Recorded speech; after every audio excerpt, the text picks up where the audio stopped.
Yo, gente, debe ser más que obvio que me encantan las historias, da igual que sea en películas, series, libros o animes. Es muy divertido introducirse en un nuevo mundo y conocer nuevos personajes, y justamente entre los personajes hay un grupo que suele verse en las historias, y como estos son algo distinto a los demás, me preguntaban cómo hacían los escritores para desarrollar o escribir, valga la redundancia, estos personajes. Ok, hablaré sobre los personajes inteligentes y sobre cómo se escriben, pero antes de empezar quiero contar que esto es solo mi opinión y trataré de argumentar cada cosa que mencione. Habiendo aclarado, empecemos.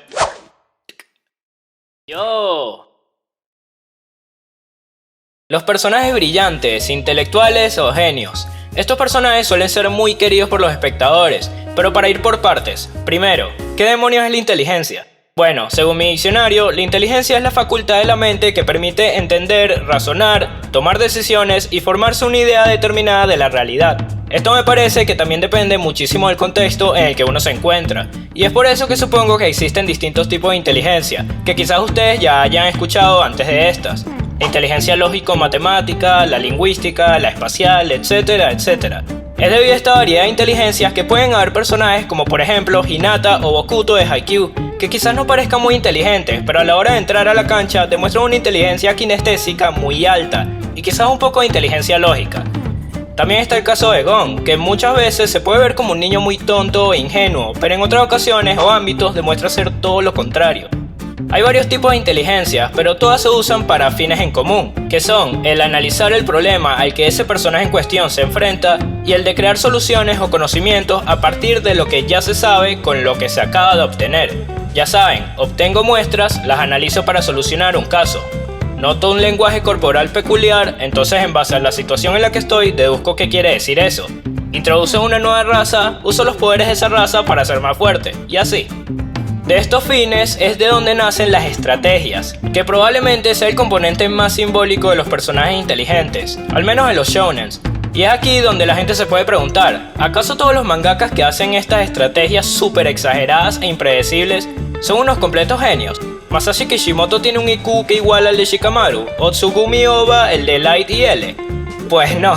Y es aquí donde entra el cómo demonios hacen los escritores para crear personajes que seguramente son más inteligentes que ellos mismos. Para empezar, se tiene que tener claro la diferencia entre crear un personaje que parezca listo a uno que realmente lo sea. Los que parecen listos son los típicos que juegan ajedrez, resuelven puzzles, usan lentes, etc. Estos se suelen ver muy seguido y quizás sí tenga efecto como primera impresión, pero a la hora de demostrar su ingenio no sale del todo bien. Incluso pueden quitarle toda la coherencia a ese personaje. Aquí también entran los típicos personajes que no solo parecen, sino que también muestran distintos comprobantes que muestran ese intelecto, como un máster o doctorado, el coeficiente intelectual o el mostrar muchísimo conocimiento sobre el mundo de esa historia. Pero al final, o terminan jugando ajedrez, o terminan resolviendo un problema de la nada y sin mostrarle al espectador cómo demonios llegó a esa resolución.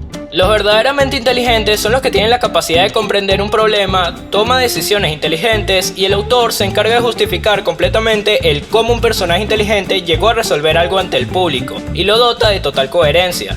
De hecho, para series policíacas o de crímenes, una de las cosas que debería hacer un escritor es dejarle distintas pistas al espectador para que éste sea capaz o trate de resolver el misterio por su cuenta, y que al momento de que el detective o el personaje resuelve ese misterio no se muestre que lo haya hecho solo porque ya no lo presentaron como un personaje inteligente. Obviamente, existen herramientas en la literatura como el red herring, que se usa para dejarle una pieza de información que es o que parece ser falsa y se usan para distraer al lector. Esto quizás es un poco injusto, pero también se puede ver como ponernos más dificultad en un juego. Aclarado la importancia de la diferencia entre un personaje que parece y otro que es inteligente, vuelvo a retomar el punto de que no, los mangakas no es que sean superdotados e increíblemente inteligentes. Que ojo, tampoco digo que sea imposible, pero los mangakas tienen un factor que les da la gran capacidad para escribir estos personajes brillantes, y ese factor es el tiempo. La gran diferencia entre los escritores y sus personajes inteligentes es que cuando ese personaje tiene que resolver un problema en tan poco tiempo, el escritor tiene muchísimo más tiempo que él para poder resolverlo, y de manera genial. Y claro, como los espectadores se encuentran en el mismo tiempo límite de ese personaje, casi en sus zapatos, y no se nota el tiempo invertido con anticipación, es donde nace la intelectualidad de ese personaje. ¿Tan claro? El tiempo que se invierte en la resolución de un problema en el que se encuentra un personaje inteligente es muy bueno y sirve para cualquier momento de ingenio, ya sea en un deporte, en una pelea que parezca bastante complicada, puzzles o algún caso que requiera lectura de lenguaje corporal o de evidencias. En pocas palabras, sirve para explotar la o las inteligencias o especialidad de un personaje con esa característica, haciendo así que parezca de otro mundo. Otro consejo que se puede tomar en cuenta a la hora de escribir un momento de ingenio o intelecto lo explicaré con uno de tantos cuentos que tiene uno de mis libros de la infancia, La culpa es de la vaca. Para hacerlo bastante resumido, la historia va de un chico que fue acusado de asesinato en un reino. Como el verdadero asesino era una persona muy influyente en ese reino, todos estaban de acuerdo en darle muerte al pan inocente. Pero el juez, por cuidar las apariencias, decide juzgarlo dándole a elegir entre dos papeles. Uno decía culpable y el otro inocente. Como el protagonista sabía que todos estaban en su contra y ya sabía que ambos papeles en realidad decían culpable, entonces ¿qué hizo el pana? Simplemente se tragó uno de los papeles y dijo que para saber qué decía el papel que se había tragado, simplemente tenían que leer el que quedaba. Muy sádico, dígalo. Entonces, ¿por qué les conté esto? Porque leer incrementa tu creatividad y nivel de referencia. Es por eso que siempre recomiendo leer novelas del género que quieres escribir al momento. Obviamente no hay que plagiar, pero tomar referencias siempre ha sido una buena técnica. La manera que tuvo ese chico de resolver su juicio con los papeles se puede usar como referencia para crear distintas cosas. Y si se aplican esas cosas, sumándoles componentes del mundo en el que sucede ese conflicto, ya sea por el sistema de poder, la cultura o reglas, eso potencia tanto la historia narrativamente hablando como el personaje en cuestión, dándole más coherencia y vida al asunto. Probablemente hayan otros consejos para escribir personajes inteligentes, pero a mi parecer los más importantes son la investigación y el estar consciente de las distintas inteligencias y especializaciones en campos. Y esto es debido a que es muy común que cuando aparece un típico personaje inteligente, este suele estar obligado a saber absolutamente todo, cuando esto no debería ser siempre así.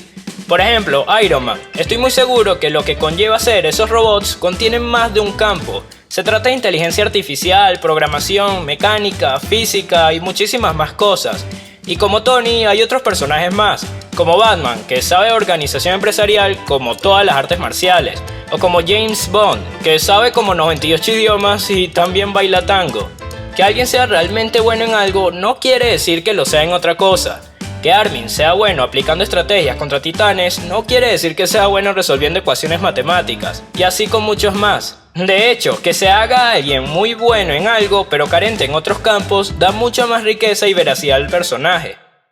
En fin, ver personajes inteligentes o acciones ingeniosas siempre son muy disfrutables en cualquier show, y es bastante emocionante ver cómo hacen estos personajes para arreglárselas para salir de un conflicto usando más la cabeza que la fuerza. Por otro lado, con este video estoy dejando mi punto de que los mangakas no es que llegan a ser genios o tan brillantes como sus personajes inteligentes. Me parece que todos pueden llegar a escribir personajes de este calibre o conflictos y soluciones de tal magnitud, pero para eso hay que dedicarle bastante tiempo e investigación a esa historia o personaje en concreto. Así que, sí es cierto que pueden haber personajes de la ficción que son más inteligentes que sus autores, pero también hay que darle el mérito merecido a todos esos autores. De hecho, hay escritores como Arthur Conan Doyle, creador de Sherlock Holmes, que no solo fue escritor, sino que también fue médico, y estoy seguro que los conocimientos de esa rama fue un gran factor que le ayudó en sus obras. Y así como él, hay muchos escritores más, con muchas más profesiones, que son capaces de darle una especialidad intelectual a un personaje.